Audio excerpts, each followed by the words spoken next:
नंगे पांव, कठिन रास्ता, रास्ते में कभी नदी, कभी तालाब, कभी खेत। उम्र 17 से 18, खून में उबाल, मन में उत्साह। साल 1990 की कहानी कुछ इस तरह। छोटी अयोध्या कही जाने वाली बड़हलगंज से 18 से 20 दोस्तों की मंडली राम मंदिर आंदोलन के लिए निकली, लेकिन ये मंडली अयोध्या नहीं पहुंच सकी क्योंकि अयोध्या से ठीक पहले इन पर बंदूकें तान दी गई और कहा गया आप सभी राम भक्तों को गिरफ्तार किया जाता है। गोरखपुर से रवि राज की स्पेशल रिपोर्ट। राम मंदिर और जेल शायद आपको सुनने में अजीब लगे, लेकिन ये एक ऐसी हकीकत है जिससे मुंह नहीं फेरा जा सकता।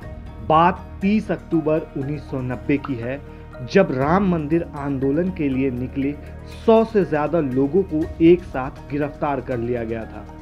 ये कहानी है ऐसे दोस्तों की जो घर से निकले तो थे अयोध्या के लिए, लेकिन शायद किस्मत को कुछ और ही मंजूर था, इसलिए अयोध्या के बजाय वो जा पहुंचे जेल। चलिए आज के इस एपिसोड में आपको सुनाते हैं महेश उमर और सुरेश उमर सहित 4 दोस्तों की दास्तान। महेश उमर बताते हैं कि यूपी में उस वक्त मुलायम सिंह की सरकार थी और पुलिस को ऑर्डर था कि कोई भी राम भक्त राम मंदिर परिसर में पहुंचे तो उसे गोली मार दिया जाए। हम मित्रों के साथ अयोध्या निकले, लेकिन 7 दिन पैदल चलने के बाद गिरफ्तार हो गए। 24 मित्रों के साथ अयोध्या हम लोग पैदल यात्रा पे निकले थे। 7वें दिन हम लोग गिरफ्तार हो गए थे। मुलायम सिंह का आदेश था कोई भी राम भक्त अगर राम मंदिर के प्रांगण तक पहुँचे तो उसे गोली मार दिया जाए। हम लोग की गिरफ्तारी 26 अक्टूबर 1990 में हम लोग की गिरफ्तारी हो गई थी। हम लोग 13 दिन जेल में थे। वहीं कृष्ण कुमार गुप्ता उस समय को याद करते हुए कहते हैं कि पुलिस वालों ने बंदूकें तान दिया और कहा कि आप लोग राम भक्त हैं, आप लोगों को गिरफ्तार किया जाता है। इतनी व्यवस्था में थी कि जब हम लोग गिरफ्तार हुए एक पोखरे में नहा रहे थे, उसी समय पुलिस वाले 10-12 आए और बंदूक हम लोगों के ऊपर तान दिया और कहे कि आप लोग राम भक्त हैं, आप लोग गिरफ्तार किए जाते हैं, इसके आगे आप लोग बढ़ेंगे नहीं। हम लोगों ने हाथ खड़ा करके और वहीं गिरफ्तारी दे दिया, चूँकि हम लोगों को मालूम था कि अगर हम लोग ज़बरदस्ती करेंगे तो ये लोग हम लोगों को कुछ भी कर सकते हैं। ये सुरेश उमर हैं। ये बताते हैं कि गिरफ्तारी के डर से हम लोग कोड वर्ड में बात करते थे, लेकिन फिर भी हम लोगों को गिरफ्तार कर लिया गया।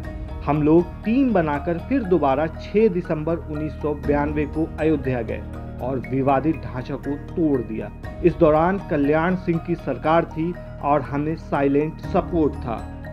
जो टीम लेकर हम लोग गए थे और विवादित ढांचा को हम लोग उसको जैसे आप लोग टीम लेकर गए तो उस समय पकड़ में नहीं आए। दूसरी बार में तो कल्याण सिंह की भाजपा की सरकार थी, उस समय कोई रोक टोक नहीं था। सिर्फ ये था कि मतलब किसी तरह कार सेवक वहाँ पहुँचे, कार सेवा करना है। वहीं उसी मंडली में शामिल आनंद कुमार उमर 1990 के वक्त को याद करते हुए कहते हैं कि नंगे पांव नदी में तैरकर, तालाब में गले तक पानी समेत सभी बाधाओं को पार करते हुए मन में उत्साह भरकर आगे बढ़ रहे थे, लेकिन हमें गिरफ्तार कर लिया गया। उस समय हम लोग को मंदिर बनने की सोच पता चला था, हम लोग बहुत उत्साहित थे। हम लोग मंदिर के लिए फिर पैदल यहाँ से अयोध्या तक गए थे। रास्ते में कई परेशानियों को झेलते हुए हम वहाँ तक 4थे दिन हम लोग पहुँचे थे जी। पहुँचने से अयोध्या पहुँचने से 2-4 किलोमीटर पहले ही कोई कुदई गांव शायद था, मुझे ठीक से याद नहीं है, हम लोग वहाँ हम लोग की गिरफ्तारी हुई थी। लेकिन आज सभी खुश हैं क्योंकि उनके बलिदान का आज फल मिला है। 22 तारीख को सभी दीप जलाकर खुशियां मनाएंगे और फिर इन दोस्तों की मंडली 25 तारीख के बाद फिर से अयोध्या के सफर पर निकलेगी, लेकिन इस बार खुशी के साथ अयोध्या की राम नगरी जाएंगे। आधान हिंदी के लिए गोरखपुर से रवि राज की स्पेशल रिपोर्ट।